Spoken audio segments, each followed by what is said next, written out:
Sutra of the Vajrasamādhi. Translated from Sanskrit into Chinese in the northern Liang Dynasty. By an unknown person. Chapter 1, Preface. Thus I have heard. At one time the Buddha was staying on the Vajraka mountain, near the city of Rajaga. He was accompanied by 10,000 great bhikkhus who all had completed the Arhat path, including Sariputra, Hīnayāna, and Subhuti. Also present were 2,000 Bodhisattva Mahasattvas, including Liberation Bodhisattva, Mind King Bodhisattva, and Not Abiding Bodhisattva. In attendance as well were 80,000 elders, including Brahmaway, Great Brahmaway, and Jatika. Also gathered there were 600,000 koi gods, dragons, yakas, gandharvas, asuras, garuas, kinnaras, maharagas, humans, and non-humans. At that time the world-honored one, surrounded by the multitude, pronounced to all a Mahayana Sutra called the Truth in One Flavor. Dharmas have no appearance, actions have no birth, the absolute true reality of dharmas, and the benefits of one's inherent awareness.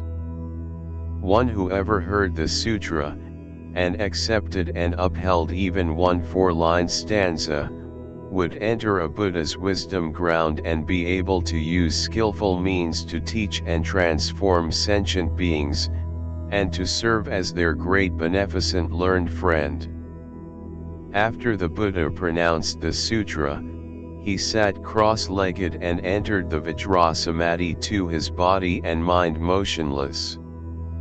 Then, in the midst of this multitude, a bhikkhu named Agatapanasi arose from his seat, knelt on his right knee, and joined his palms. Wishing the Buddha to restate the meaning of the sutra, he spoke in verse. The world-honored one, who has great loving-kindness, wisdom, and hindrance-free transcendental powers, to widely deliver sentient beings, has revealed the meaning of the one truth, using the one flavor. Never the path of the small vehicle Hīnayāna, 3. The meaning he has revealed is apart from falsity. It enters Buddha's wisdom ground to reveal the absolute true reality of dharmas. Whoever hears it will transcend the world and achieve liberation, to deliver sentient beings. Innumerable Bodhisattvas, for the sake of this multitude, ask profound questions.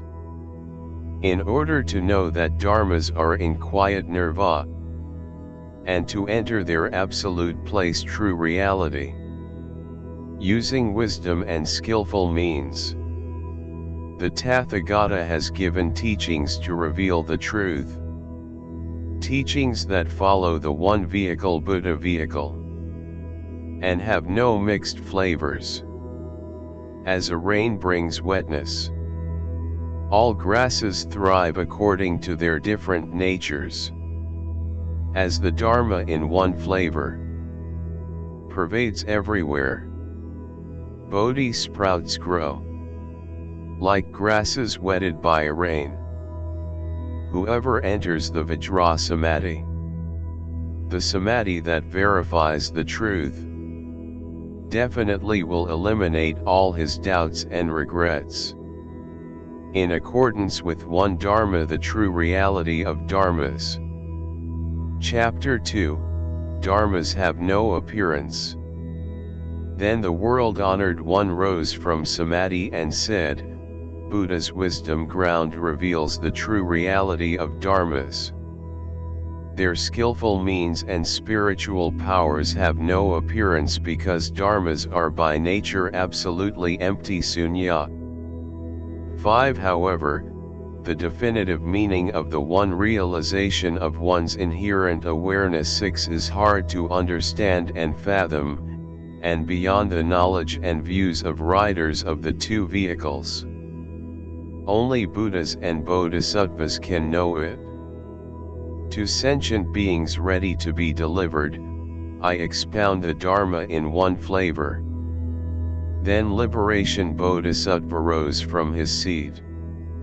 Kneeling on his right knee, with joined palms, he asked the Buddha, World-honored one, after the Buddha enters parinirvāṇa, the true Dharma Sadharma will be gone, and a likeness of the Dharma will abide in the world.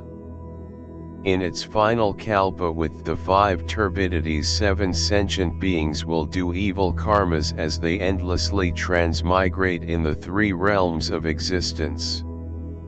I pray that the Buddha, out of loving kindness and compassion, will expound the Dharma in one flavor and reveal the absolute true reality of dharmas, to enable future sentient beings to achieve equal liberation.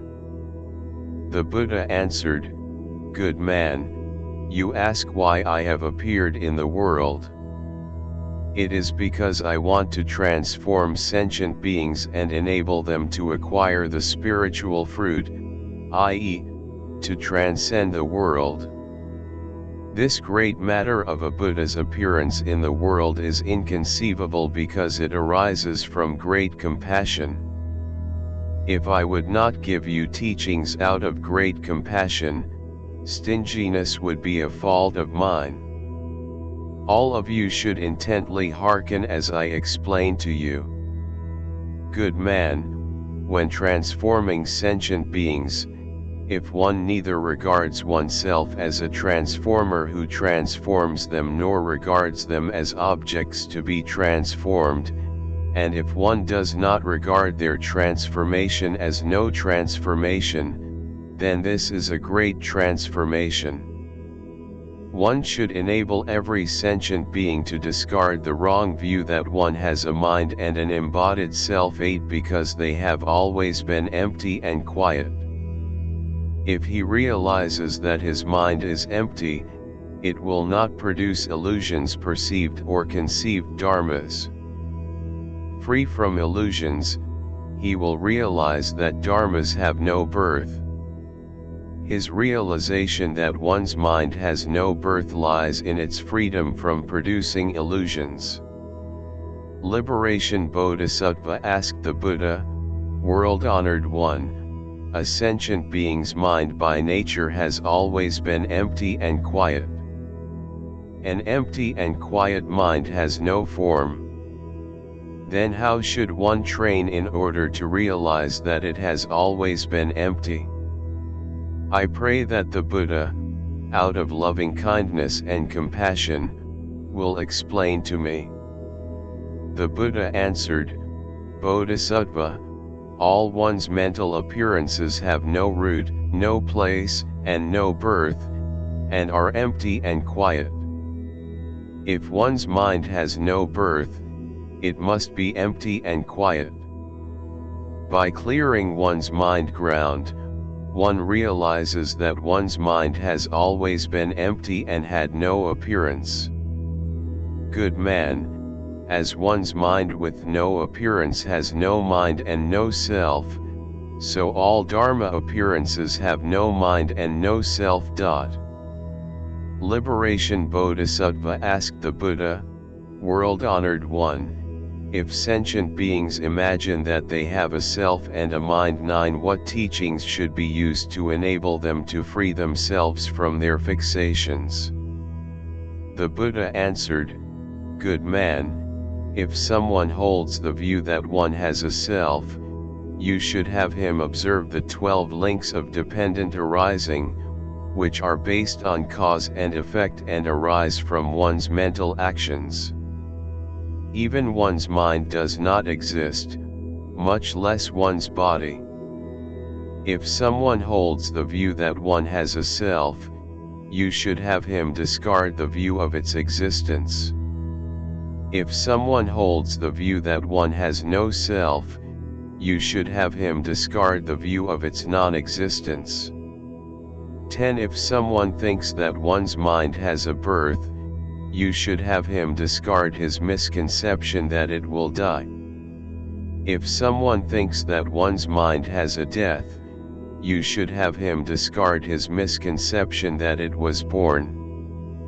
11. Once he discards these views, existence versus non-existence, birth versus death, he will enter the true reality of dharmas. Why? Because whatever has no birth has no death, and whatever has no death has no birth. Hence all dharmas have neither birth nor death, neither death nor birth. Liberation Bodhisattva asked the Buddha, World-honored one, when a sentient being perceives the birth of a dharma, what view should he discard? When he perceives the death of a dharma, what view should he discard? The Buddha answered, Bodhisattva, when a sentient being perceives the birth of a dharma, you should have him discard the view of its non-existence. When he perceives the death of a dharma, you should have him discard the view of its existence. If he discards these views, he will realize that dharmas are by nature absolutely empty and definitely have no birth. Liberation Bodhisattva asked the Buddha, World-honored one, if a sentient being abides in the view that dharmas have no birth, has he realized the truth that dharmas have no birth? The Buddha answered, abiding in the view of no birth means birth of a thought. Why? Because not abiding in the view of no birth means no birth of a thought.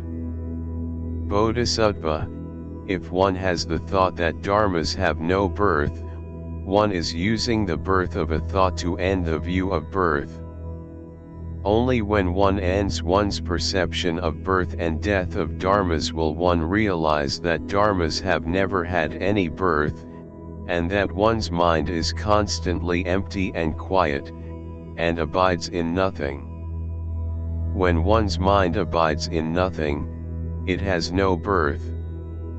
Liberation Bodhisattva asked the Buddha, World-honored one, if one's mind abides in nothing, how does one train and learn? Does one still have something to learn or have nothing to learn? 12. The Buddha answered, Bodhisattva, one's mind, which has no birth, neither enters something to learn it nor exits anything after learning it, because it is one's Tathāgata store Tathāgatagarbha, which has always been quiet and motionless. It has neither something to learn nor nothing to learn. Freedom from learning and not learning means having nothing to learn. What one has learned is that one's mind has nothing to learn. Liberation Bodhisattva asked the Buddha, World-honored one, why is one's Tathāgata store by nature quiet and motionless? The Buddha answered, although one's Tathāgata store is hidden by the appearances of birth and death of one's thoughts and concerns, it is by nature quiet and motionless. Liberation Bodhisattva asked the Buddha, World-honored one, what are the appearances of the birth and death of one's thoughts and concerns? The Buddha answered, Bodhisattva, the principle of one's true mind is free from duality. If one differentiates between approval and disapproval, acceptance and rejection, thousands of thoughts will arise and expire. These are the appearances of birth and death. Bodhisattva, observe that one's true nature, Buddha nature, fully accords with the principle, while thousands of thoughts and concerns disaccord with the principle. They are a turmoil that shrouds one's mind. If one has no thoughts or concerns, then their births and deaths will not appear, and one's 8 consciousnesses 13 will remain quiet and motionless. Then one's 5 dharmas 5 aggregates will become pure. 14 This is a Mahayana teaching. Bodhisattva, when one enters the purity of one's 5 dharmas, one's mind will be free from delusion.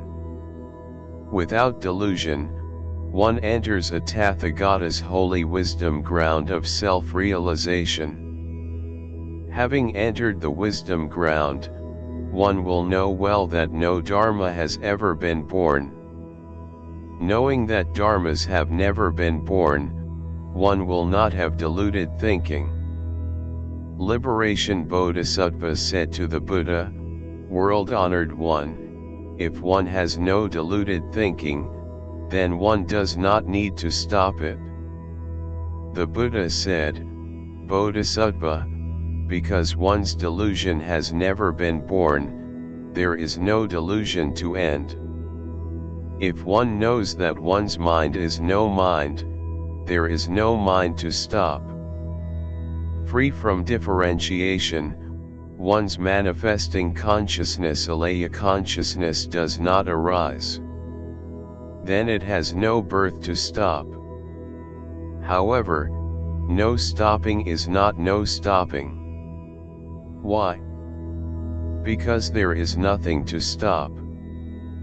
Liberation Bodhisattva asked the Buddha, although stopping does not have anything to stop something means the birth of a thought. Then what is no birth?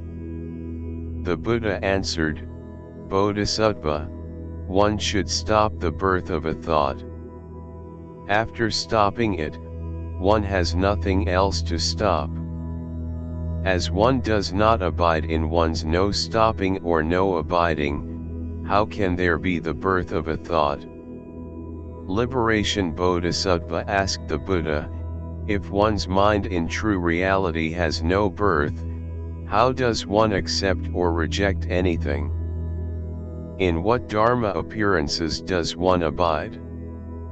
The Buddha answered, "One's mind, which has no birth, neither accepts nor rejects anything.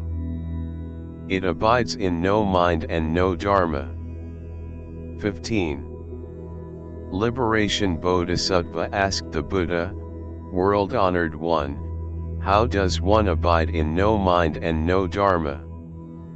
The Buddha answered, "If one's mind does not arise, one abides in no mind. If a dharma does not arise from one's mind, one abides in no dharma. Good man, as dharmas and one's mind do not arise, one relies on nothing. As one does not abide in actions body, voice, and mind karmas, one's mind is constantly empty and quiet, free from various appearances. As an analogy, the open sky neither moves nor abides, neither arises, nor does anything, and never differentiates between this and that. When one acquires the eye that sees that one's mind is empty, and acquires the mind that knows that dharmas are empty, one realizes that one's 5 aggregates and 6 faculties are empty and quiet. Good man, to train to realize this emptiness, one does not rely on the 3 realms of existence or various precepts, because one's mind has no thoughts, and is pure and free from restraint and unrestrained. Although it is by nature as adamantine as Vajra, it never damages one's inherent 3 jewels. Empty and motionless, one's mind encompasses the 6 paramithas. Liberation Bodhisattva asked the Buddha, "World-honored one, the 6 paramithas have their appearances. How can one use dharmas with appearances to transcend the world? The Buddha answered, Good man, the 6 paramithas that I expound have no appearances and are asked free from conditions. Why? Because if one discards desires 16, one's mind will always be pure. If one uses truthful words and skillful means to reveal the benefits of one's inherent awareness, to benefit others, this is Dana-paramitha, the alms-giving paramitha. If one's resolve is firm, and if one's mind is pure, abides in nothing, and has no attachment to the 3 realms of existence, this is Sila-paramitha, the precept paramitha. If one delves into the emptiness of dharmas, cuts off one's fetters, quiets one's 3 karmas, body, voice, and mind karmas, and does not abide in one's body or mind, this is Nti-paramitha, the endurance paramitha. If one stays far away from names and numbers, discards the opposite view, whether that a dharma is empty or that it is existent, and delves into the emptiness of one's 5 aggregates, this is Virya-paramitha, the progress paramitha. If one's meditation stays away from blankness and does not abide in various emptinesses 17, and if one's mind abides in nothing, not even great emptiness, this is Dhyana-paramitha, the meditation paramitha. If one knows that one's mind has no appearance but is not a blank like the open sky, does not give birth to actions or enter nirvāṇa, does not rely on the bodhisattva grounds 18 or abide in one's wisdom, neither enters nor exits anything, but constantly abides in equality of dharmas and definitely accords with the true reality of dharmas, this is Prajna-paramitha, the wisdom paramitha.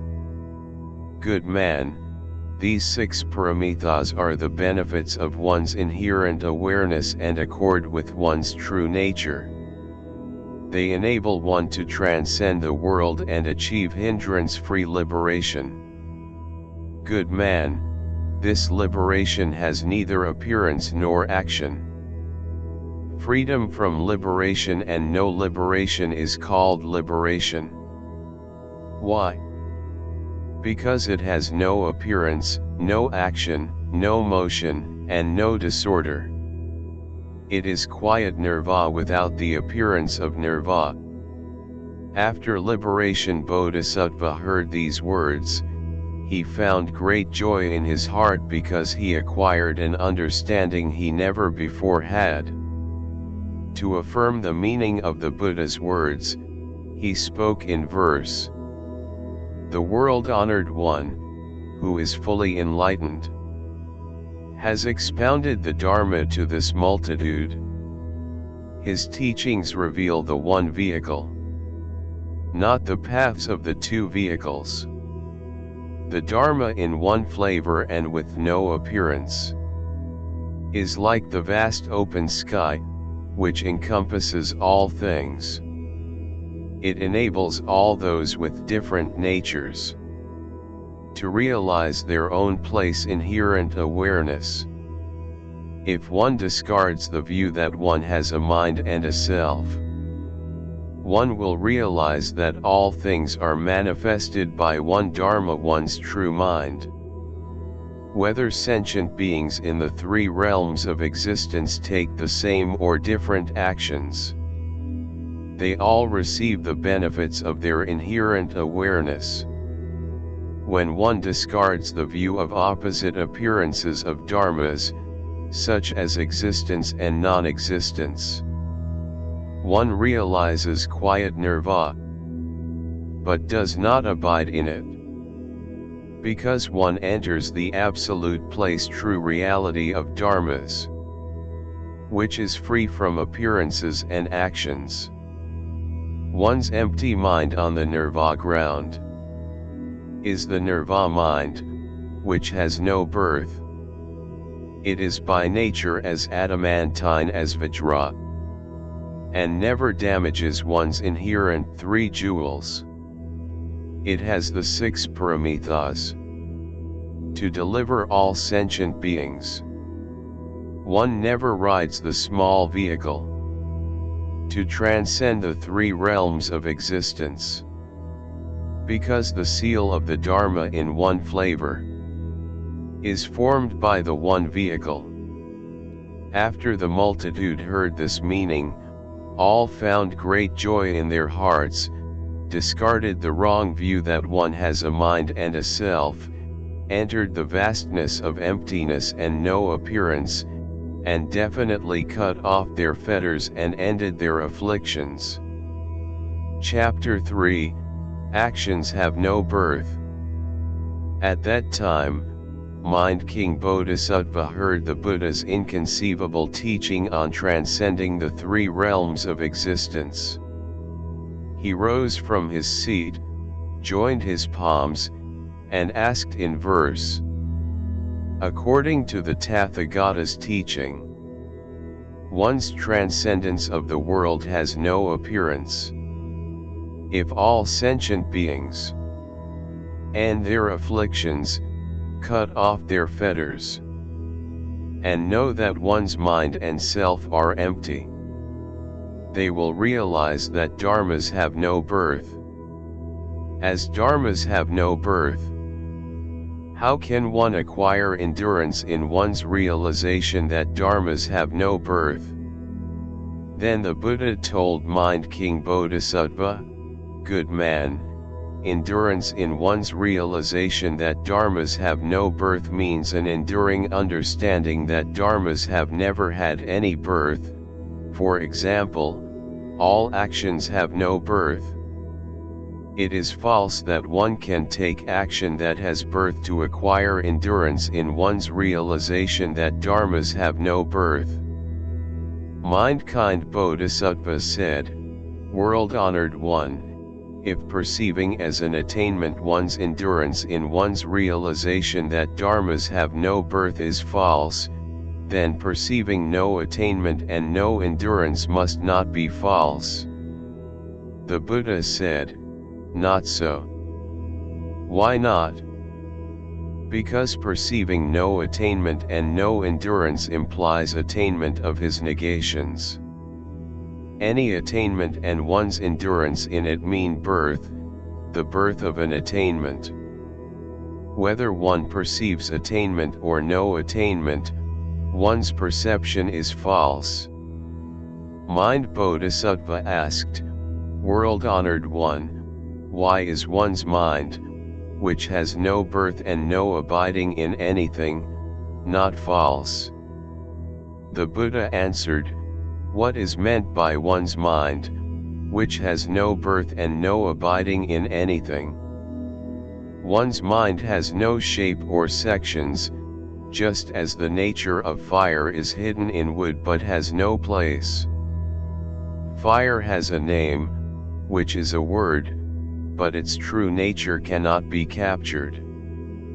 To describe its principle, one gives it a false name, which also cannot be captured. Likewise, one's mind does not have a place. Such is one's mind that it has no birth.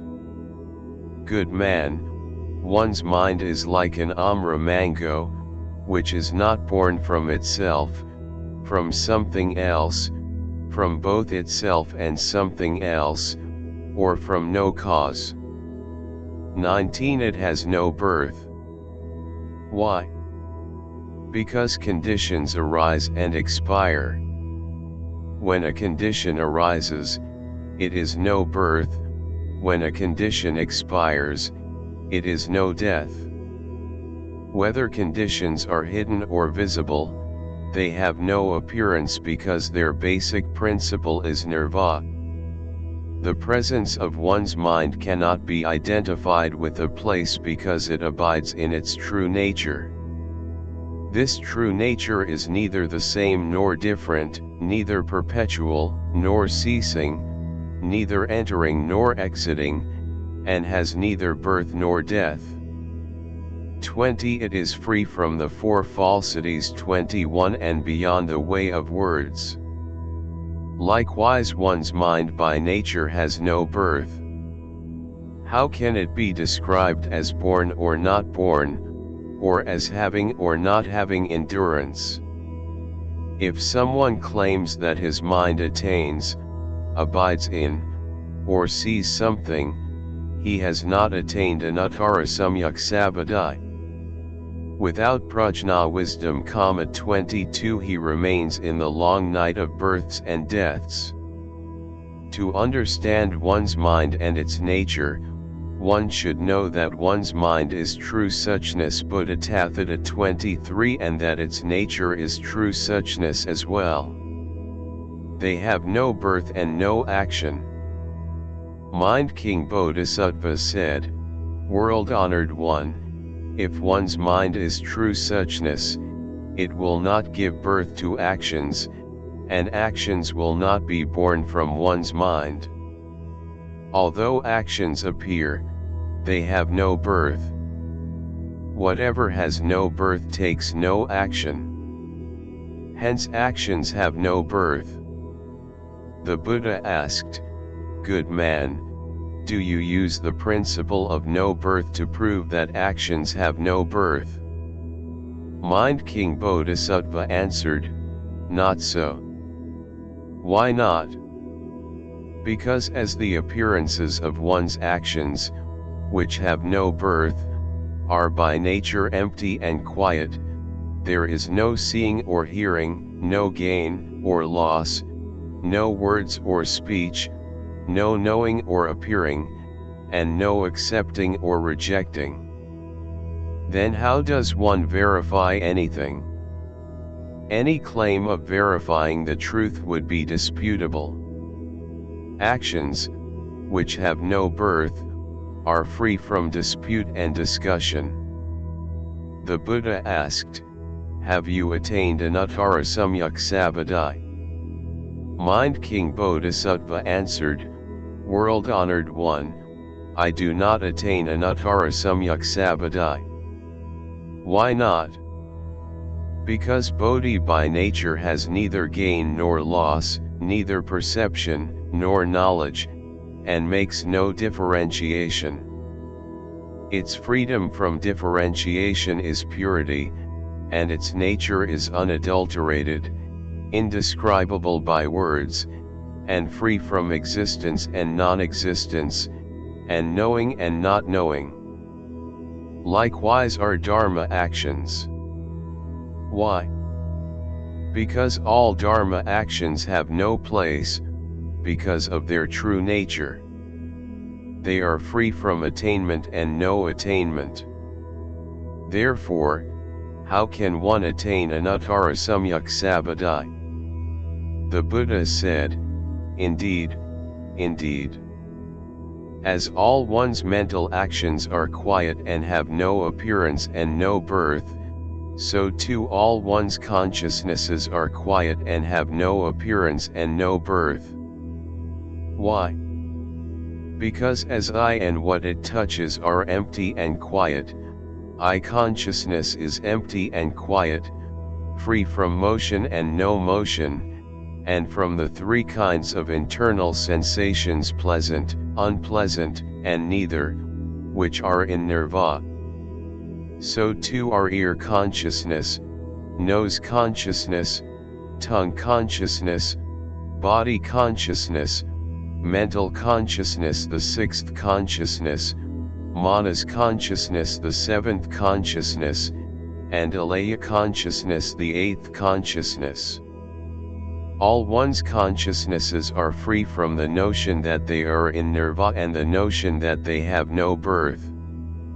If one entertains these two notions, then one's actions have birth, not no birth, and one is not free from the three kinds of sensations, the three kinds of actions good, evil, and neural, and the three kinds of precepts. 24. If one has attained nirvāṇa, one's mind does not arise but is quiet and free from effort and usage. It abides in neither attainment nor no attainment of nirvāṇa. As one's mind remains in no abiding and no appearance, one is free from the three kinds of sensations, the three kinds of actions, and the three kinds of precepts. One's mind is quiet and pure, has neither birth nor action, and abides in nothing, whether dhyana or samadhi. Mind King Bodhisattva asked, dhyana can control one's moving mind and still one's chaotic illusions. Why should one not abide in dhyana? The Buddha answered, Bodhisattva, dhyana is motion.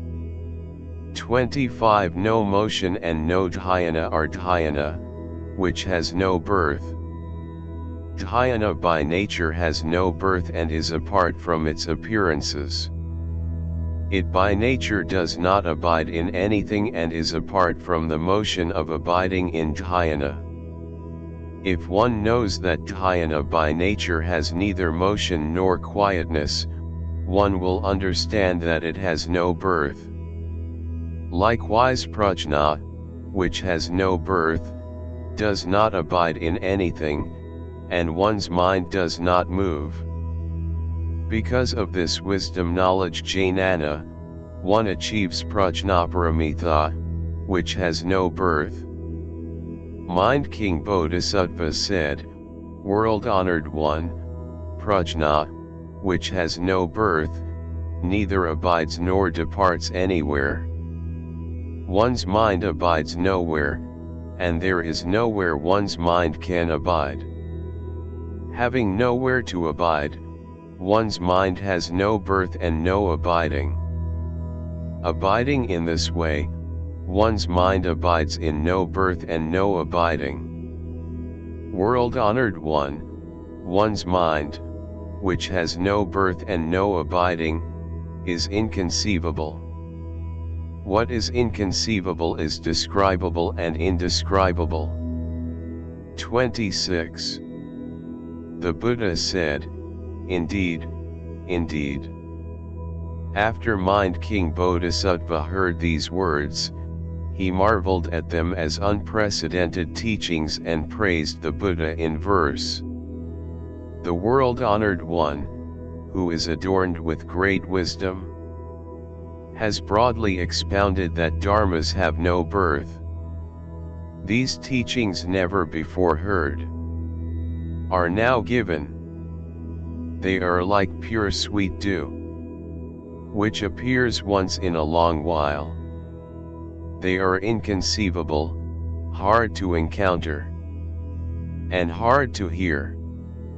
Like an unsurpassed fortune field 27, and a supreme remedy to deliver sentient beings.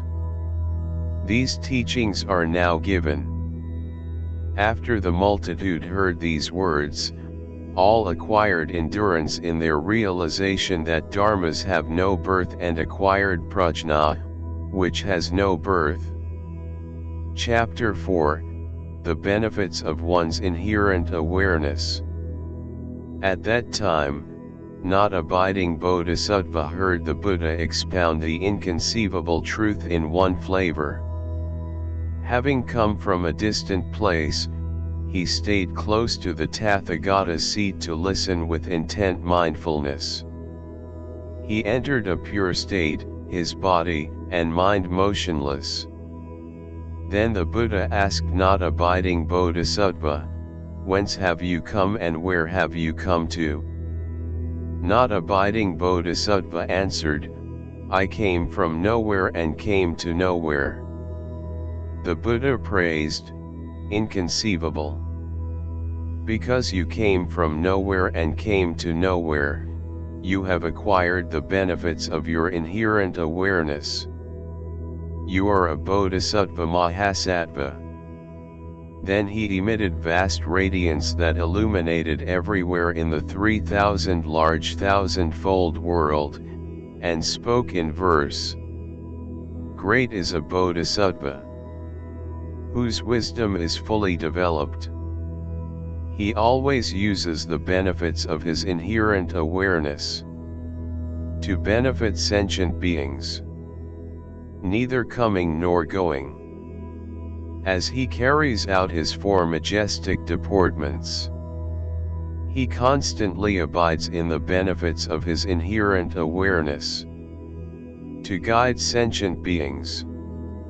Then not abiding Bodhisattva asked the Buddha, "World-honored one, what benefits should be used to enable a sentient being's emotion-driven consciousnesses to become stainless?" 28. The Buddha said, Buddha Tathāgatas always used the one realization of one's inherent awareness to turn a sentient being's consciousnesses into umla. Why? Because all sentient beings have their inherent awareness. So Buddhas use the one realization to awaken all sentient beings, enabling them to realize their inherent awareness and see that their emotion-driven consciousnesses are empty and quiet, and have no birth. Why? Because a sentient being's true nature has always been motionless. Not abiding Bodhisattva asked, one's 8 consciousnesses depend on objects to arise. How can they not move? The Buddha said, all perceived or conceived objects and one's consciousnesses have always been empty. Emptiness is free from dependency. Then how can one's consciousnesses depend on objects to arise? Not abiding Bodhisattva asked, if all objects are empty, how does one perceive them? The Buddha said, one's perception is false. Why? Because all dharmas in existence have no birth, no appearance, and no names. As all dharma appearances are empty and quiet, so too are all sentient beings' bodies. Even one's body does not exist, much less its perception. Not abiding Bodhisattva said, if one's body, perceived or conceived objects, and consciousnesses are empty, one's inherent awareness must also be empty. The Buddha said, one's inherent awareness is indestructible because of its true nature. It is neither empty nor not empty, and free from emptiness and non-emptiness. Not abiding Bodhisattva said, likewise the appearances of all objects are neither empty nor not empty. The Buddha said, indeed, the true nature of an object is emptiness. Moreover, the root of this nature has no place. Not abiding Bodhisattva said, likewise one's inherent awareness has no place. The Buddha said, indeed, because one's inherent awareness has no place, it is pure.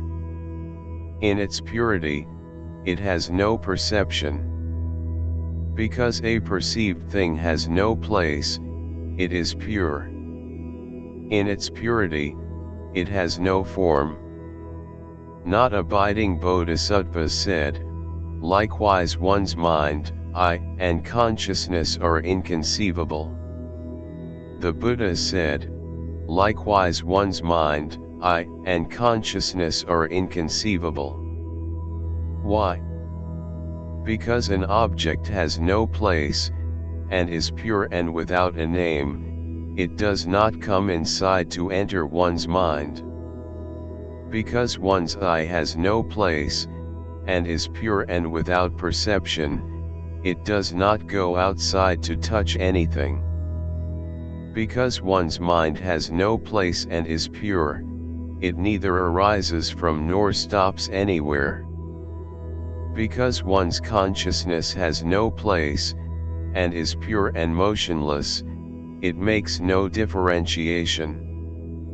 The nature of one's mind, I, and consciousness is emptiness, which has no perception. Realization of its emptiness is enlightenment. Good man, when one realizes that one's inherent awareness is free from perception, one's consciousnesses enter one's true mind. Why? Because when one arrives on the ground of Vajra wisdom, one has completed the liberation path and entered the no-abiding ground, the Buddha ground, free from entering and exiting, and one's mind abides nowhere on the ground of its true nature.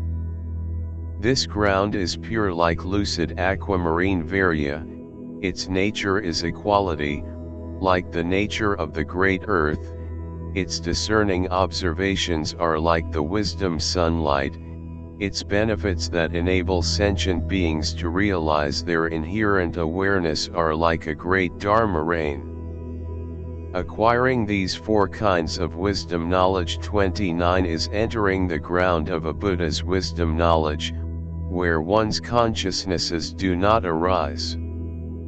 Not abiding Bodhisattva said, the holy power of realizing one's inherent awareness and the ground of the four kinds of vast wisdom knowledge revealed by the Tathāgata are the benefits of every sentient being's inherent awareness.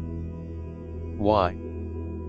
Because every sentient being has always had them in his body. The Buddha said, indeed. Why? Because all sentient beings have always been free from afflictions and had the benefits of their inherent awareness. However, they have not yet conquered their desires 30 which are like thorns. Not abiding Bodhisattva asked, if sentient beings have not yet acquired the benefits of their inherent awareness and are still collecting appearances of objects, how can they conquer what is hard to conquer? The Buddha answered, whether one is collecting appearances or letting one's perception be alone, whether one is making differentiations or forming attachments to appearances, whether one draws one's mind back to stay in an empty cavern, the emptiness of dharmas, one will be able to conquer what is hard to conquer, and to liberate oneself from the fetters of maras, because when one sits loftily in meditation on the open ground, one's consciousness enters nirvāṇa. Not abiding Bodhisattva said, when one's mind abides in nirvāṇa alone, unaccompanied by one's consciousnesses, one should achieve liberation. The Buddha said, constantly abiding in nirvāṇa is being fettered by nirvāṇa. Why? Because nirvāṇa is a benefit of one's inherent awareness, and because the benefits of one's inherent awareness are in nirvāṇa. Attaining nirvāṇa is realizing one's inherent awareness. As one's inherent awareness is by nature changeless, so too nirvāṇa is changeless. As one's inherent awareness has neither birth nor death, so too nirvāṇa has neither birth nor death. Because nirvāṇa and one's inherent awareness are no different, attaining nirvāṇa is no attainment. As attaining nirvāṇa is no attainment, how can one abide in it? Good man, an enlightened person does not abide in nirvāṇa. Why not? Because one's inherent awareness has no birth and is apart from one's filthy afflictions. One's inherent awareness has no death and is apart from the motion of entering nirvāṇa. Abiding on this wisdom ground, one's mind abides in nothing. Free from entering and exiting, it enters umla consciousness. Not abiding Bodhisattva said, entering umla consciousness means that there is a place to enter. Entrance into this place means attainment. The Buddha said, not so. Why not? As an analogy, a confused son possesses gold coins but does not know that he has them. He roams in the 10 directions for 50 years, undergoing poverty and hardship. He has to beg for things to live a life of privation. When the father sees his son in such a plight, he says to him, "You have gold coins. Why do you not use them? Then you can get whatever you need in full." The son is awakened and sees his gold coins. With great joy in his heart, he declares that he has gotten gold coins. His father says, "Confused child, do not rejoice. The gold coins have always been yours. You did not get them. There is no reason to rejoice." 31. Good man, likewise is one's law consciousness. Because it has never left one, it does not enter one. When one is confused, it is not absent. One's awakening to its presence does not mean that it enters one. Not abiding Bodhisattva asked, "The father knows that his son is confused. Why does he let him wander in the 10 directions for 50 years, undergoing poverty and hardship, then tell him that he has gold coins?" The Buddha answered, "Passing 50 years describes how one's mind moves in one thought. Roaming in the 10 directions in pursuit of the appearances of objects describes how one travels far away from one's true mind. Not abiding Bodhisattva asked, "What is meant by one's mind moves in one thought?" The Buddha answered, "When one's mind moves in one thought, one's 5 aggregates arise, which bring 50 evils." 32. Not abiding Bodhisattva asked, "Roaming in the 10 directions in pursuit of the appearances of objects, far away from one's true mind, describes how a thought in one's mind brings 50 evils. How can a sentient being be enabled not to have any thoughts?" The Buddha answered, "Have a sentient being quiet his mind and abide on the Vajra ground, where no thought arises. If his mind remains peaceful and calm, not a single thought will arise." Not abiding Bodhisattva said, "Inconceivable. When one has no thought, one's mind remains peaceful and calm. This is a benefit of one's inherent awareness. Its benefits are motionless, constantly present, and free from existence and non-existence, and awareness and unawareness. Free from perception, one's inherent awareness is pure, changeless, taint-free, and attachment-free, because its pure nature is inconceivable." The Buddha said, "Indeed." After hearing these words, not abiding Bodhisattva acquired an understanding he never before had, and spoke in verse. "The world-honored one, the one with great enlightenment, has given teachings on how to have no thoughts. One's true mind with neither birth nor thoughts is constantly present, never ceasing. Once realizing one's inherent awareness, one uses its benefits to guide sentient beings to realize their inherent awareness. Like that son who comes to see his gold coins, and whose gain is no gain." When the multitude heard these words, all achieved prajnaparamita, a benefit of their inherent awareness. Chapter 5, Entering the True Reality of Dharmas. Then the Tathāgata said, Bodhisattvas who have entered deep into their inherent awareness and acquired its benefits can deliver sentient beings. After the true Dharma age, even when the times are not right, they should explain to them a sentient being's inherent awareness.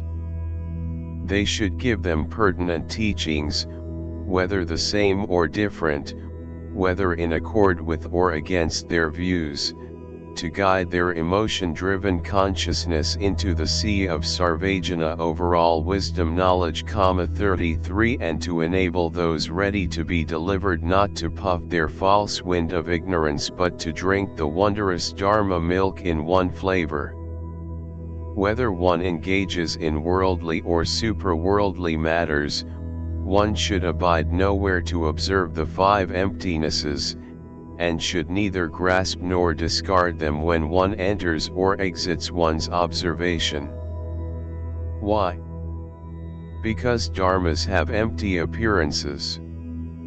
Their true nature is neither existence nor non-existence, though they may appear to be existent or non-existent.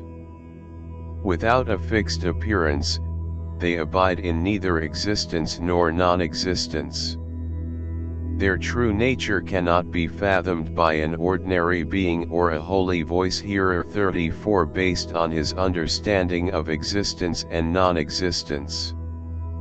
If a bodhisattva knows that realizing the emptiness of dharmas is a benefit of one's inherent awareness, he will attain bodhi. Then, in the midst of this multitude, a bodhisattva called Great Strength rose from his seat and came forward. He asked the Buddha, "World-honored one, as the Buddha says, one should neither grasp nor discard the five emptinesses when one enters or exits one's observation of them. What are these five emptinesses?" The Buddha answered, "Bodhisattva, the five emptinesses are the emptiness of 1. The three realms of existence, 2. The 6 life paths 35 which are projections of one's mind, 3. The appearances of dharmas, 4. The names of dharmas, and 5. The meanings of one's mind and consciousnesses based on their names." Bodhisattva, emptinesses such as these do not abide in emptiness and have no appearance of emptiness. How can one grasp or discard a dharma, which has no appearance? When one enters the no-grasping ground, one enters the three emptinesses.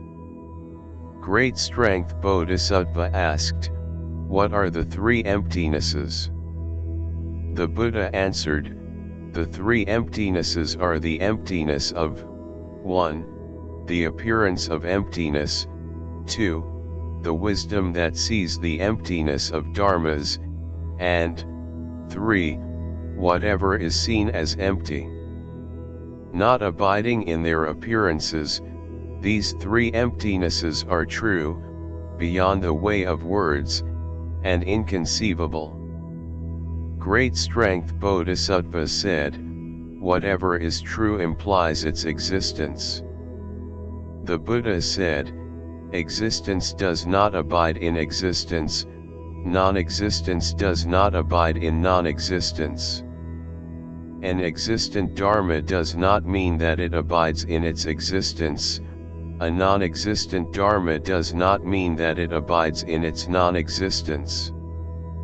One cannot use the existence or non-existence of a dharma to explain its principle, i.e., emptiness. Bodhisattva, it is inconceivable that a dharma with no name and no meaning appears to have a name and a meaning. Why? Because a dharma has no name but is given a name, and because a name has no meaning but is given a meaning. Great Strength Bodhisattva said, "Then the name and meaning of a dharma are actually an appearance of true suchness, just as a Tathāgata is an appearance of true suchness." True suchness does not abide in true suchness and has no appearance of true suchness. Although the appearance of a dharma is not true suchness, it is no different from the appearance of a Tathāgata. Likewise, a sentient being's mental appearances are a Tathāgata's appearance. Then his mind must not have differentiated objects. The Buddha said, "Indeed, a sentient being's mind has no differentiated objects." Why? Because one's mind has always been pure and should have no taints. However, it is tainted by one's afflictions 36 and perceives the three realms of existence. The three realms of existence perceived by one's mind are called its differentiated objects. These objects are false because they are manifested by one's mind. If one's mind is not diluted, it will not manifest differentiated objects. Great Strength Bodhisattva said, "If one's mind is pure, it does not give birth to objects. If one's mind is pure, one does not perceive the three realms of existence." The Buddha said, "Indeed, Bodhisattva, one's mind does not give birth to objects, and objects do not give birth to one's mind." Why? Because when one sees objects, one sees only one's mind. If one's mind does not give birth to illusions, then one does not see them. If one sees no sentient being within oneself and sees the emptiness of the three natures good, evil, and neither of one's karma, then one sees neither oneself nor others. Even when one makes the two entrances into the true reality of dharmas, one's mind does not arise. After one acquires this benefit of one's inherent awareness, the three realms of existence will not arise in one's mind. Great Strength Bodhisattva asked, "What is meant by making the two entrances while one's mind does not arise? If one's mind has never had any birth, how does it make an entrance?" The Buddha answered, "The two entrances are, 1. The entrance through the principle and 2. The entrance through action." 37. The entrance through the principle means having a deep belief that sentient beings are no different from their true nature. They and their true nature are neither the same nor different. Although their true nature is shrouded by their visitor-like afflictions agantuka-klesa, it neither comes nor goes. One should focus one's awareness and intently observe that one's Buddha nature is neither existent nor non-existent, does not differentiate between itself and other things, and is the same in an ordinary being and a holy being. When one firmly abides on the ground of one's Vajra mind, remains in quietness, and makes no differentiation, this is called the entrance through the principle. The entrance through action means keeping one's mind quiet, free from forming attachments, producing illusions, and seeking something, and, like the great earth, remaining immovable by winds. 38. One should discard the view that one has a mind and a self, and should rescue and deliver sentient beings. Using one's mind, which has neither birth nor appearance, one neither grasps nor discards anything. Bodhisattva, one's mind neither enters nor exits. Realizing that it neither enters nor exits is called entering one's true mind, though entering is no entering. Bodhisattva, entering the true reality of dharmas in this way, one does not regard dharma appearances as empty or false. Why not? Because a dharma that is not non-existent has merits. As dharma nature is neither one's mind nor its projections, it is naturally pure. Great Strength Bodhisattva asked, what is neither one's mind nor its projections, and is naturally pure? The Buddha answered, Dharma nature is emptiness, or true suchness, which cannot be identified by one's mind, consciousnesses, or mental functions. It is free from the appearance of emptiness and the appearance of form, and is neither coherent sambhada nor incoherent asambhada with one's mind through or not through conditions. It is not one's mental projections or indications. It has no self-essence, makes no differentiation, and has no appearance, no name, and no meaning. Why? Because the meaning of a name is words, not true suchness. There is no dharma whose nature is not true suchness, because true suchness pervades all dharmas. Why? Because true suchness is the root principle of all dharmas, but is neither a root nor a principle, is apart from dispute, and has no appearance. Bodhisattva, this pure dharma is beyond birth and death. Great Strength Bodhisattva said, inconceivable. A dharma appearance is not formed compositely or singly, and is not constrained by existence or non-existence, neither gathers nor disperses, has neither birth nor death, and neither comes nor goes, nor abides. It is inconceivable. The Buddha said, indeed. As a dharma appearance is inconceivable, so too is one's mind. Why? Because one's mind is no different from true suchness, and because it has always been true suchness. A sentient being and his Buddha nature are neither the same nor different. His nature has neither birth nor death because the nature of birth and death is nirvāṇa. Dharma nature and appearance are true suchness, which never moves.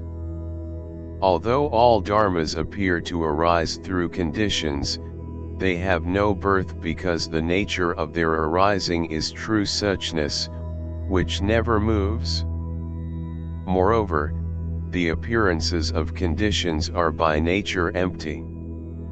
As each condition also arises through conditions, in true reality there is no dependent arising of dharmas.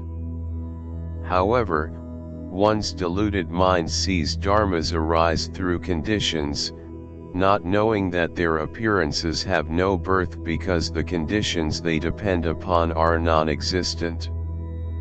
One's mind accords with the principle of dharmas because its essence is emptiness. Like the open sky, it abides nowhere. However, an ordinary being's mind takes dharma appearances as real and differentiates them. Because the appearance of true suchness is beyond existence and non-existence, whoever perceives the existence or non-existence of a dharma sees only his mind and consciousnesses. Bodhisattva, one's mind has no self-essence, and is neither existent nor non-existent. It has neither appearance nor no appearance, and is beyond the description of words. Why? Because true suchness, like the open sky, has no appearance, and is beyond riders of the two vehicles. Like the open sky, it has no inside or outside that one can measure. Only those who train through the 6 stages can know it. Great Strength Bodhisattva asked, What are the 6 stages of training? I pray that you will reveal them. The Buddha answered, they are: 1. The 10 levels of faith, 2. The 10 levels of abiding, 3. The 10 levels of action, 4. The 10 levels of transference of merit, 5. The 10 grounds, and 6. The ground of virtually perfect enlightenment.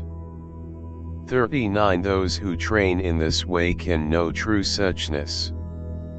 Great Strength Bodhisattva asked, the benefits of one's inherent awareness neither enter nor exit. What dharma can enable one's mind to enter the true reality of dharmas? The Buddha answered, the true reality of dharmas is boundless. When one realizes one's boundless mind, one enters the true reality of dharmas. Great Strength Bodhisattva asked, one's boundless mind has limitless wisdom. It is hindrance-free, and with hindrance-free wisdom enters the true reality of dharmas. However, an ordinary being has a weak mind that jitters. What dharma should be used to enable him to develop a firm mind in order to enter the true reality of dharmas? The Buddha answered, Bodhisattva, his mind jitters because it is driven by internal faculties and external objects to accumulate his afflictions, which form a sea with waves agitated by strong winds. Like a terrified great dragon, his terrified mind jitters. Bodhisattva, have him retain 3 things, abide in 1 thing, and enter a Tathāgata's dhyana. Through dhyana, his mind will not jitter. Great Strength Bodhisattva asked, what is meant by retaining 3 things, abiding in 1 thing, and entering a Tathāgata's dhyana? The Buddha answered, retaining 3 things means retaining the 3 liberations. Abiding in 1 thing means abiding in the true suchness of one's mind. Entering a Tathāgata's dhyana means using the principle to observe that one's mind is true suchness. When one enters one's mind ground in this way, one enters the true reality of dharmas. Great Strength Bodhisattva asked, what are the 3 liberations? How does one use the principle to observe one's mind? The Buddha answered, the 3 liberations are: 1. Sky liberation, 2. Vajra liberation, and 3. Prajna liberation. 40. When one uses the principle to observe, one sees that one's mind is as pure as the principle and never differentiates between approval and disapproval, acceptance and rejection. Great Strength Bodhisattva asked, what is meant by making use of the 3 liberations? How does one observe one's mind? The Buddha answered, making use of the 3 liberations means seeing that one's mind is no different whether one is in meditation or is doing things. One's mind is no different whether one is observing one's internal actions or is taking external actions, whether one is entering or exiting meditation. Not abiding in any appearance, free from any sense of gain or loss, one's pure mind flows with the same or different appearances. This is called using the principle to observe. Bodhisattva, whoever observes his mind in this way does not abide in opposite appearances. Although he does not renounce family life, he does not abide in family life. Although he does not don a dharma robe, does not observe the Pirtamokha precepts, and does not participate in the Bodha practice, he does self-purification by letting his mind be, and acquires the holy fruit. He does not ride either of the two vehicles, but enters the Bodhisattva way. Then he completes his training on all Bodhisattva grounds and attains Buddha Bodhi. Great strength Bodhisattva said, inconceivable. Such a person neither renounces nor does not renounce family life. Why? Because he enters the house of nirvāṇa, dons a Tathāgata's robe, and sits on a Bodhi seat. Even Ramas should respect him and make offerings to him. The Buddha said, indeed. Why? Because entering the house of nirvāṇa means that his mind transcends the three realms of existence. Donning a Tathāgata's robe means that he realizes the emptiness of dharmas. Sitting on a Bodhi seat means that he ascends to the ground of true enlightenment. The mind of such a person is beyond riders of the two vehicles, not to mention Ramas. How can they not make offerings to him? Great strength Bodhisattva said, his wisdom ground and his realization of the ocean of emptiness cannot be seen by riders of the two vehicles. The Buddha said, indeed. Riders of the two vehicles are attached to the flavor their experience of samadhi and acquire a samadhi body. As if in a coma caused by drinking alcohol, even after several kalpas, they still cannot awaken to their inherent awareness. Only after the alcohol has worn off can they begin to train and then to acquire a Buddha's body.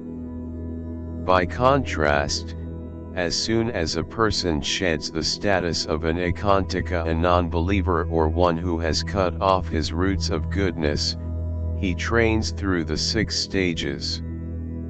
On his training ground, in one thought from his pure mind, he absolutely understands the truth, acquires the power of Vajra wisdom, reaches the spiritual level of avinivartani no regress, and, with endless loving kindness and compassion, begins to deliver sentient beings.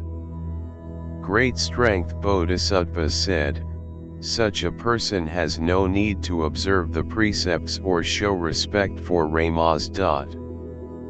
The Buddha said, Buddhas pronounce the precepts to transform those whose evil ways and arrogance are like ocean waves. However, on that person's mind ground, the ocean of his 8th consciousness is clear, and the flow of his 9th consciousness consciousness is pure, immovable by winds that agitate ocean waves. The precepts are by nature empty, but those who observe them are attached to their appearances. However, that person's 7th and 6th consciousnesses 41 do not arise, and his accumulation of afflictions has ended in his samadhi. He is never apart from the 3 Buddhas, under whom he activates the Bodhi mind. He penetrates a Dharma's 3 appearances arising, continuing, and ending to see that they have no appearance, and reveres the 3 jewels. Displaying his majestic deportments, he never fails to show respect for Ramas. Bodhisattva, that kindly one abides in neither action nor no action in the world. He enters the 3 emptinesses and ends his attachment to the 3 realms of existence. Great strength Bodhisattva said, that kindly one activates the Bodhi mind under the 3 Buddhas, the Tathāgata store Buddha 42, the Dharma body of a Buddha, the Buddha fulfilled in all required merits, the reward body of a Buddha, and the Buddha in physical form, the response body of a Buddha. He enters the three clusters of Bodhisattva precepts 43 but does not abide in their appearances. He ends his attachment to the three realms of existence but does not abide on the nirvāṇa ground. He enters the place where the untamed reside and never abandons those ready to be delivered. He is inconceivable. Then Sariputra rose from his seat, came forward, and spoke in verse. Sailing in the ocean of prajna, a Buddha does not abide in the city of nirvāṇa. He is like a wonderful lotus flower, which does not grow on a plateau. For countless kalpas, bodhisattvas never discard their afflictions, as they deliver the world and attain Buddhahood. Like a lotus flower that rises from mud, the 6 stages of training are a bodhisattva's training ground. The 3 emptinesses are the right path to Bodhi. I now abide in not abiding in nirvāṇa, in accordance with the Buddha's teachings. And I will come to this world again and again to deliver sentient beings. After completing all bodhisattva actions, I will transcend the world. I will enable sentient beings to do the same, no different from me, and enable those who are ready now and those who will be ready later to attain true enlightenment. Then the Buddha told Sariputra, your resolve is inconceivable. You will attain Bodhi and enable innumerable sentient beings to cross the ocean of suffering from birth and death. At that time all riders of the Mahayana attained Bodhi, and riders of the small vehicle entered the ocean of the 5 emptinesses. Sutra of the Vajrasamādhi, Fascicle 1. Translated from the digital Chinese canon. Notes. 1. The name of that sutra comprises several topics, which are addressed in the following chapters.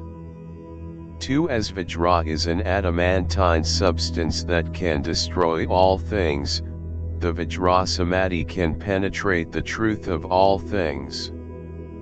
In Fascicle 24 of text 374, the 40 fascicle Chinese version of the Mahaparinirvāṇa Sutra, the Buddha uses 14 analogies to describe the supremacy of this samadhi. According to Fascicle 27, Vajrasamādhi is one of the 5 names of the Ragamasamādhi, which are 1. Ragamasamādhi, 2. Prajnaparamita, 3. Vajrasamādhi, 4. Lion's Roar Samadhi, and 5. Buddha Nature, Ibid. 0524C18, 25. 3C Small vehicle defined in the glossaries 2 vehicles. 4C True reality, Buddhakoi, defined in the glossaries True suchness. 5C Emptiness in the glossary. 6 One's inherent awareness is the pure awareness of one's true mind. The word awareness means the radiance of great wisdom that illuminates the entire Dharma realm.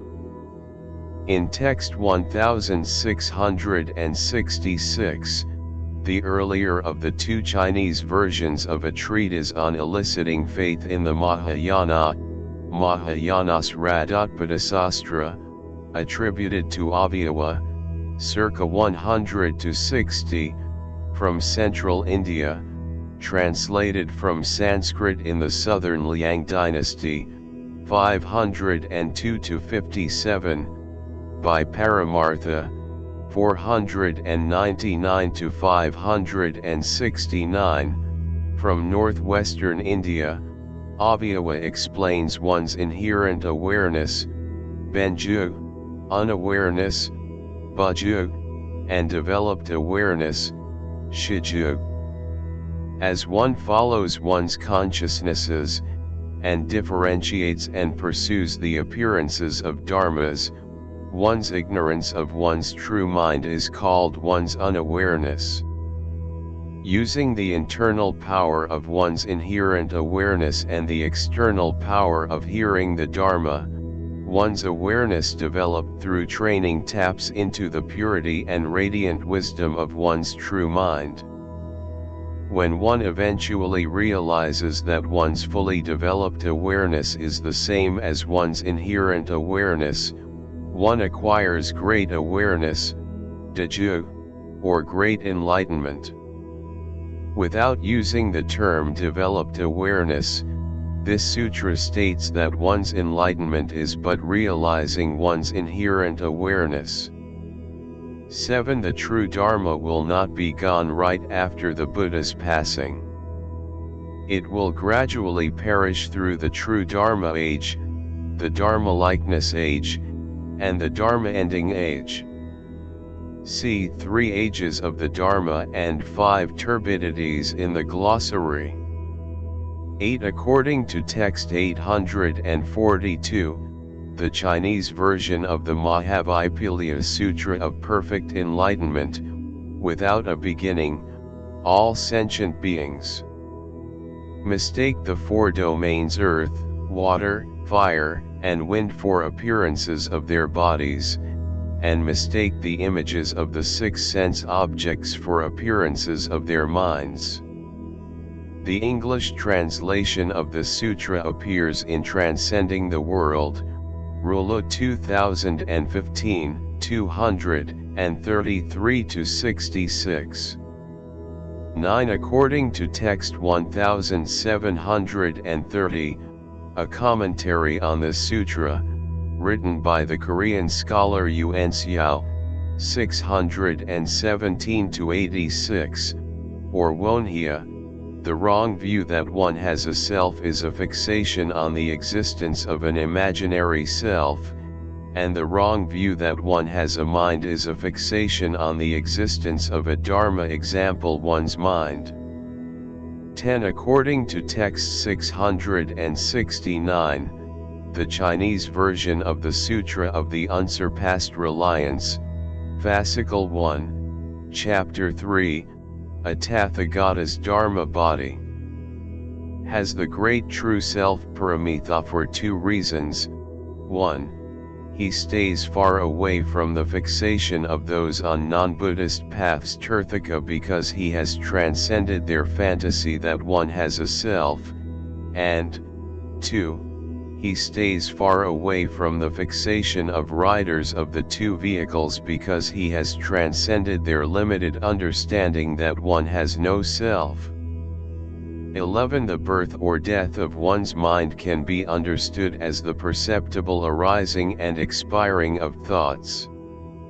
Although a thought appears to arise and expire through causes and conditions, it has neither birth nor death.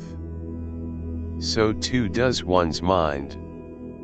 12. See those who are still learning, Ika, and those who have nothing more to learn, Aika, defined in the glossary's voice hearer fruits.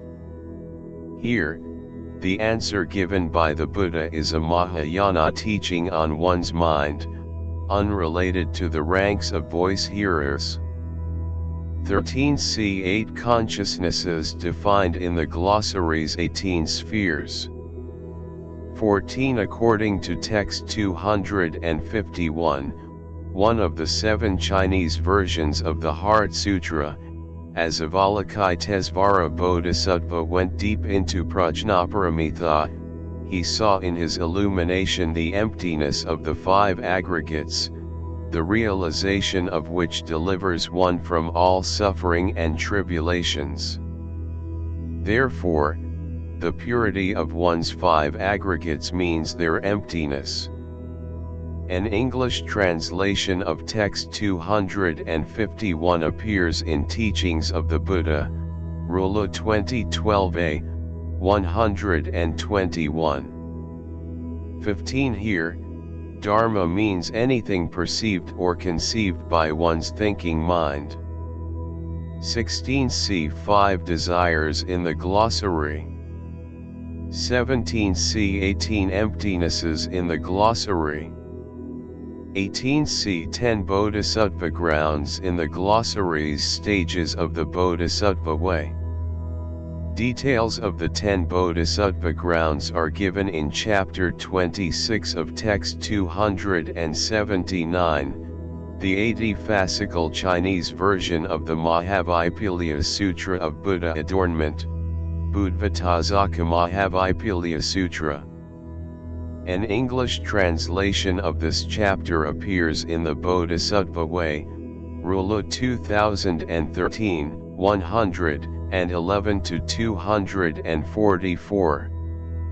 19 That dharmas have no birth is explained in text 1564, in 4 fascicles, the Chinese version of Acharya Nagarjuna's fundamental verses on the Middle Way, Mulamadhyamakakarika, annotated by Piganitra, 4th century, and translated from Sanskrit by Kumarajava, 344-413. In fascicle 1, the 4 negations of the birth of dharmas are stated in this way. Dharmas are not born from themselves, from other things, from themselves and other things, or from no cause. So we know that they have no birth. 20 In text 1564, fascicle 1, Nagarjuna establishes the emptiness of dharmas on the middle way, which negates 4 pairs of opposite perceptions of dharmas. The 8 negations are neither birth nor death, neither perpetual nor ceasing, neither the same nor different, and neither coming nor going. Ibid. 0001b14, 16. The emptiness of dharmas lies in the first pair of negations, neither birth nor death, with the other 3 pairs of negations as its corollaries. Further simplified, the principal thesis of the middle way is that dharmas have no birth because without birth there cannot be death. In fascicle 4, Nagarjuna concludes, I say that dharmas born through causes and conditions are emptiness, which is a false name and is the meaning of the middle way. Ibid. 0033b11, 13. 21 The 4 falsities refer to the 4 wrong views of true suchness. 1. Existent. 2. Non-existent. 3. Both existent and non-existent. And 4. Neither existent nor non-existent. The first is a falsity that the Dharma realm can increase, the second is a falsity that the Dharma realm can decrease, the third is a contradictory falsity, the fourth is a ludicrous falsity. 22 The word prajna is omitted in the corresponding passages in the sutra in the Yuan and Ming editions of the Chinese Buddhist canon.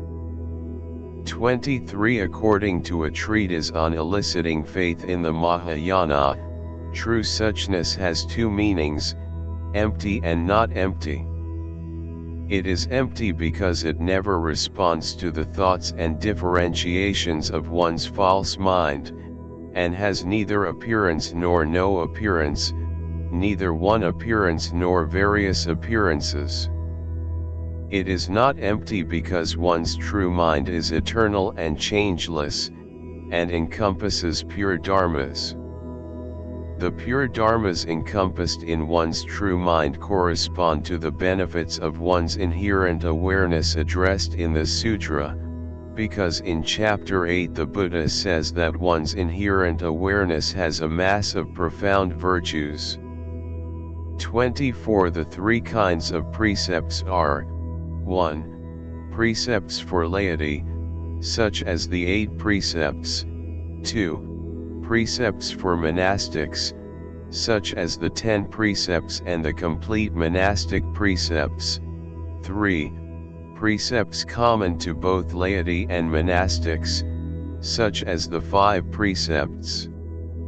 See 8 precepts, 10 precepts, and 5 precepts in the glossary. 25. As one's meditation deepens, one's mind moves from the first dhyana to the second, third, and fourth. When one exits meditation, one's mind moves in reverse order. 26. To describe the inconceivable, all descriptions are no description, and no description is a description. 27. See 3 fortune fields in the glossary. 28. Alaya consciousness, alaya vijnana, one's 8th consciousness, stores the pure, impure, and neutral seeds of one's experience without a beginning. When one attains Buddhahood, only pure seeds remain, which will neither change nor manifest karmic rebirth. Hence the name Alaya, storehouse, is changed to Amla, stainless. In chapter 4, the Buddha says that Amla consciousness, Amla vijnana, has never left one. Because it is revealed when one attains perfect enlightenment, in this sutra Amla consciousness is called the 9th consciousness. 29. The mirror-like wisdom knowledge is likened to the lucid aquamarine ground. The equality wisdom knowledge is likened to the great earth. The discernment wisdom knowledge is likened to the wisdom sunlight. The accomplishment wisdom knowledge is likened to a great Dharma rain. See 4 kinds of wisdom knowledge defined in the glossary's 5 kinds of wisdom knowledge. For details, see text 680, the Chinese version of the Sutra of the Buddha Ground, whose English translation appears in Transcending the World, Rula 2015, 153-64. 30. See 5 desires in the glossary. 31. A similar story of a wandering confused son is told in Fascicle 4 of text 262, a Chinese version of the Lotus Sutra, and in Fascicle 2 of text 270, the Chinese version of the Sutra of the Great Dharma Drum, Mahabhiri Harikaparivarta. An English translation of text 270 in 2 fascicles appears in Teachings of the Buddha, Rula 2012a, 154-83. 32. According to text 945, the Chinese version of the Ragama Sutra, fascicles 9 and 10, each of the 5 aggregates is subjected to 10 Mara works, totaling 50. 33. See Sarvajana defined in the glossary's 3 kinds of wisdom knowledge. 34. A holy voice hearer is a voice hearer who has become a holy being. For the ranks of holy voice hearers, see the glossary's voice hearer fruits. 35. See good and evil life paths defined in the glossary's life journey. 36. In text 353, the earlier of the 2 Chinese versions of the Vaipulya Sutra of Srimala's Lion's Roar, the Buddha says, there are 2 things that are hard to know, 1. One's inherent pure mind, and 2. It's being tainted by afflictions. 37. Bodhidharma, 535, is the first patriarch of the Chan school of China. Text 1217, X63 and 1217, in the extension of the Chinese canon, Shinsan Zakyozakyo, is his teaching on attaining Bodhi through 2 entrances and 4 actions, as presented by his student Tanlin, 585. The description of the first entrance, the entrance through the principle, is similar to that in the sutra, but the description of the second entrance, the entrance through action, specifies 4 actions, which are not in the sutra. Most followers of the Chan school of China believe that the 2 entrances presented in the sutra are the source of Bodhidharma's 2 entrances and 4 actions. 38 See 8 winds in the glossary. One's perception of these 8 winds arises from one's ignorance. 39 See these trainings defined in the glossary's stages of the Bodhisattva way. For details, see text 1485, the Chinese version of the Sutra of the Garland of a Bodhisattva's Primary Karmas, whose English translation appears in the Bodhisattva Way, Rulo 2013, 33-88. 40 Sky liberation means one's realization of the Dharma body, which is like the open sky. Vajra liberation means one's realization that the Dharma body is adamantine like Vajra and penetrates Dharma appearances. Prajna liberation means one's realization of the wisdom that all dharmas are empty and have no appearance and no action. These 3 liberations are one liberation. For comparison, see 3 liberation doors in the glossary. 41 According to the consciousness-only school, 1/7 consciousness, Manasvijnana, has an inborn sense of self, characterized by 4 defilements: 1. Self-delusion, 2. Self-love, 3. Self-view, and 4. Self-arrogance. See 7th consciousness defined in the glossary's 18 spheres. 42 Tathāgata store, Tathāgatagarbha, means a Tathāgata in storage, or the Dharma body fettered by one's afflictions.